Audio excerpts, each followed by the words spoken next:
ఆస్ట్రేలియాలో part times ఎలా ఉంటాయో చూపిస్తారండి. స్టూడెంట్స్కి కావచ్చు, డిపెండెంట్ వీసా మీద వచ్చిన వాళ్ళకి కావచ్చు, ఎవరికైనా కావచ్చు.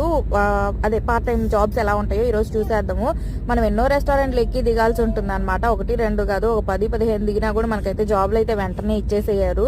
ఇక్కడ చాలా కష్టపడాల్సి ఉంటుంది. ఇంకా డిపెండెంట్ వీసా అంటే పర్లేదు, ప్రాబ్లం ఉండదు. కానీ వాళ్ళు వర్క్ చేయకపోయినా ఏం కాదు. కానీ ఇక్కడ వచ్చేసి చాలా వరకు స్టూడెంట్స్ వస్తుంటారు కదా, వాళ్ళైతే కంపల్సరీగా వర్క్ చూసుకోవాల్సిందే. ఎందుకంటే ఇండియా నుంచి వచ్చేటప్పుడే ఇక్కడికి చాలా అప్పు చేసి వస్తారనమాట.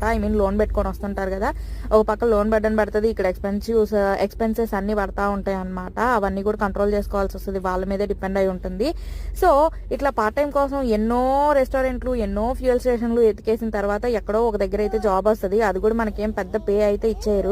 ఇది ఎవరికైనా తెలుసుకోవాలి అని ఇంట్రెస్ట్ ఉంది అనుకుంటే నాకు కామెంట్ సెక్షన్ లో చెప్పండి. నేనైతే లాంగ్ వీడియో అప్లోడ్ చేస్తాను, ఏంటి అనేది, అసలు ఎలా వెళ్ళాలి అనేది. మీకు ఈ వీడియో ఏమైనా ఉపయోగపడిందా అనేది కూడా కామెంట్ సెక్షన్ లో చెప్పండి. Bye bye.